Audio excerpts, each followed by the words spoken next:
Hey guys, welcome back to the channel. I'm Dan. We're going to get straight into it. We're going to go through my 1535 Peli that has been on the road with me, well, pretty much as soon as COVID finished. It's been solidly out with me. As such, I haven't actually opened it today to see what's in it, to check what it is. It's currently the 17th of August, and we've just finished a few jobs back to back. One of which is Sheffield Arena. We were doing boxing in the arena, in the round, and I was on the audio team. 5, 6, 7, 8, 9, 10.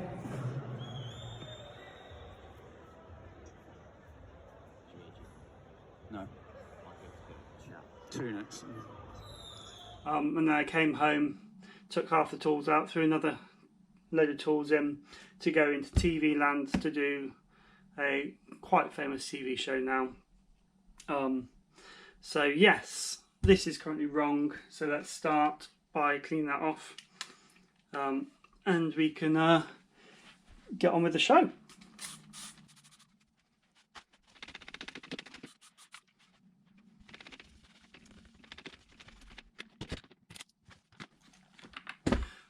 Cool, so here we are.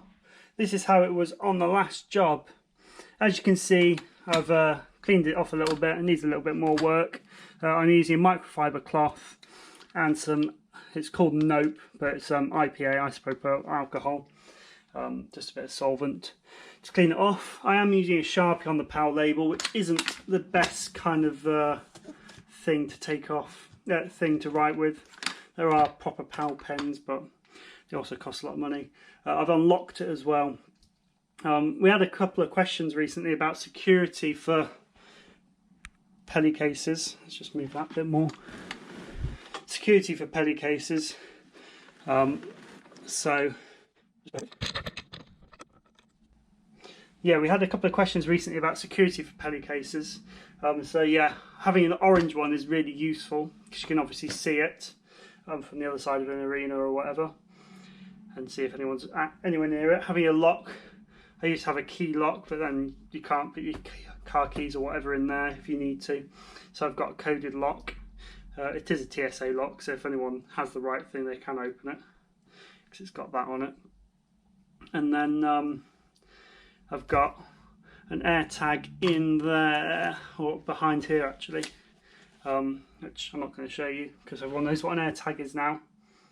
So that is super useful for knowing where it is on the road. I've done a few posts about that. So first off, got a couple of cable tie bags. Obviously rip them in the middle to get them out, don't open them at the ends. We've got my soldering kit. I'm not sure whether I've shown you this before, but it's a TS100 little diddy soldering iron. Let's find it. Little thing, and that is charged quite cleverly by the same battery that we use on the drill, using this little contraption. So this is the DeWalt USB charger that I've hacked and put a little cable into. So if you plug it in, it will tell you the battery level of your battery, and then if you plug it into there, that turns on. And then you can set it to however hot you need it, etc. We don't need to do that today. Super useful, and with it we've got a solder sucker, some snips, some other snips, some solder, obviously a little extension cable and a little sponge. Really useful to have, and I use it almost every day. I'm just going to leave that out of the way in case it's a bit hot. But yeah, this is a super useful way of doing it because you can obviously power it in many other ways, but then I don't need to carry another battery around. Yeah, another big upgrade is the 3 amp hour battery, because I was carrying around 2 1.5 amp hour batteries, so essentially 3 amp hours. So one battery, a bit more compact, and then got the Wearer locking bit, and the Wearer, it's another Wearer bit for torque on my impact driver. glue gun. There's a load of glue gun bits in my rucksack still, and there's probably a few in there. Really useful. And a 22mm spade bit. And these are tin snips. These are the flat ones. These are really good for cutting metalwork, which we have to do quite a lot of. So I've been on a job where we are doing LED strip and tape into like TV sets. So it's all built into metalwork. So just being able to cut the metalwork is really useful. There is a hacksaw somewhere in here as well. Ends, there's a couple of Wagos and then a load of RJ45 ends. Mole grips, always useful. This one's a good one as well, we'll come back to that. Oh yeah, there's a hacksaw, there's probably a spare blade in there as well. Yeah, spare blade. What's that? That is spirit level.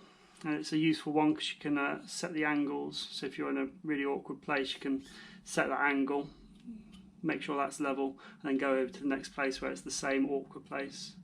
And then you can measure it and get the angle there as well. Standard little plug tester.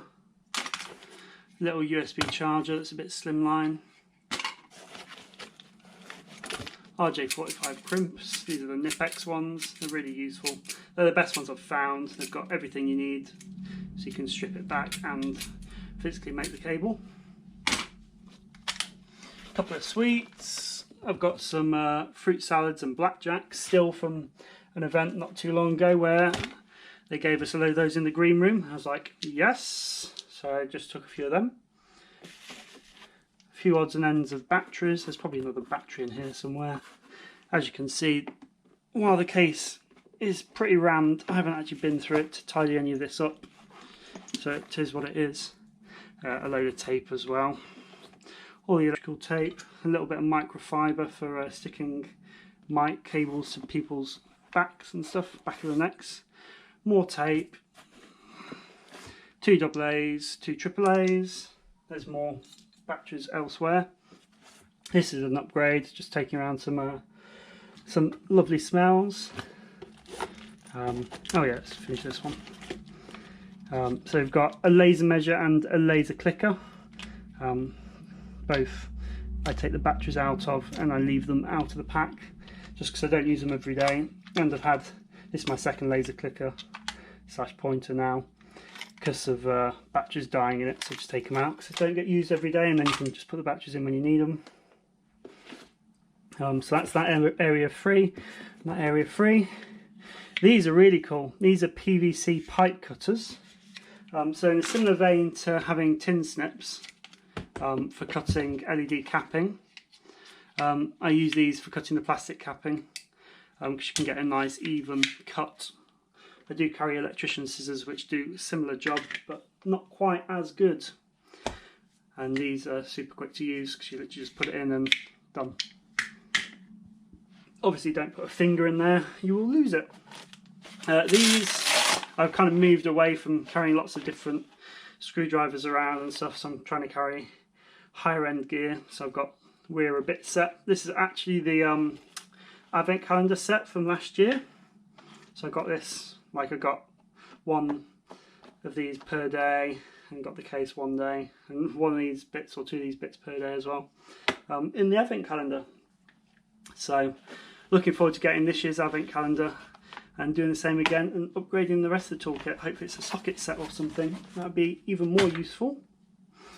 I'm not going to open this one, but it's literally a hard drive that lives in situ, and I've got a really long hard drive cable in there, USB to USB-B 3 or whatever it is, to get in there. I've got a load of Sharpies, and then I've got that highly concentrated squash here. Here we go. That you just pour it into some water. This one's a brand new one, hasn't even been opened yet. That'll be good for the weekend. We've got a little work light that can clip inside a rack. That spent about 3 hours in a cherry picker on full a couple of weeks ago. Some Barocca, and then some mints. 2 NL2 or 4 barrels, and 2 Cat 5 barrels,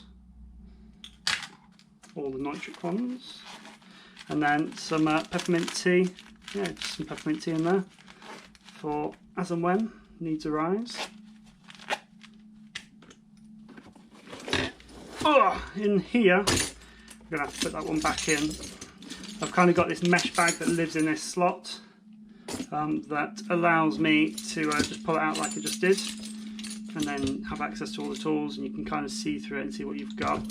So I've got Imperial, metric and Torx, Allen keys, some moulds, some AJs, a rigging tool, a couple of 19 and 17 spanners, a podger, a load of Allen keys for like Unicol, and a few, there you go, you can kind of see them, a few turbo bit heads, which are super useful because you can kind of reuse them a lot easier than you can Phillips heads. Underneath I've got a pencil, and that's super useful for marking set and stuff, because you can obviously rub it out if you go wrong. And then I've got a really long drill bit extension, so it kind of allows me to reach all those hard to reach places, which is few and far between thankfully, but it's always good to have for a couple of pounds. A couple of zip ties in the bottom as well. It's going to refill some of these parts, otherwise it's all going to fall out. We've also got a little first aid kit, just bandages and plasters and stuff, and some screen cleaner, which I'm not going to open because it goes everywhere if you open it in the wrong place, which has got a little microfiber cloth in the bottom, which is pretty useful if you can't find a little cloth for it. Some tissues. Yeah, I used to carry like antiperspirant spray in there in this section as well, but that now lives in the rucksack. We'll get to that. Some paracetamol, another little microfiber cloth, another little sandwich bag for whatever the need may arise. So I'm not sure if everyone knows what this is. Currently the other bit is here, so it's a bit awkward. So this is a set square, so it lives very much like that, and this bolt goes through there, but I'm not going to bother putting that in because it's a bit of a pain.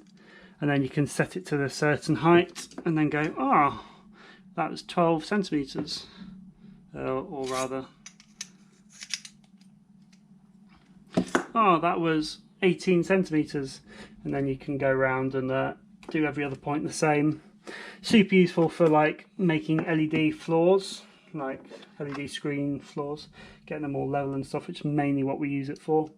But it's got a few other uses, and it's a perfect set square as well, so you can get a 90-degree angle. So yeah, that is essentially the bottom part. Just throw that in there. And then the top part, we will have a look in this one first. Lightning cable. USB-C cable just for a bit of charging, just in case. Kensington lock for the Mac. Little notepad. iPath certificates and DBS certificates and earplugs. All the fun. Obviously it's well used and broken, but yeah. And then yeah, just some silica gel and some more earplugs in there. In this one we have short XLR, that long cable for the hard drive, a little USB A to B cable, mini jack to mini jack, mini jack to twin phono, mini jack to twin XLR, another lightning cable to charge things, stereo big jack to mono big jacks, XLR Y split, female to 2 male, yet more batteries, AA and AAA, another mini jack to XLR, USB to micro USB, I think that is, and USB to USB-C, oh, and the AirTag, and that is it. One of the main changes is that this used to have LED tape all the way around it. The issue was this is quite hard to stick to, so I changed out for this, which is on, and it's basically an interior wardrobe light, so it's got a little sensor on, so when the case is opened or someone moves past it, it recognises the change in light and it turns on. And then you can level somewhere here, there you go, depending on how bright you need it. And it's rechargeable on that little cable here, so you just plug that in to a battery pack and charge it in the case. So that is part one. So we've emptied the case and shown you all through it. Part two is coming up in a couple of minutes, and we're going to empty this case and repack it ready for a little festival monitors job that we're on next weekend. So I hope you've enjoyed this little update for 2022, and I'll see you again soon. Cheers, bye.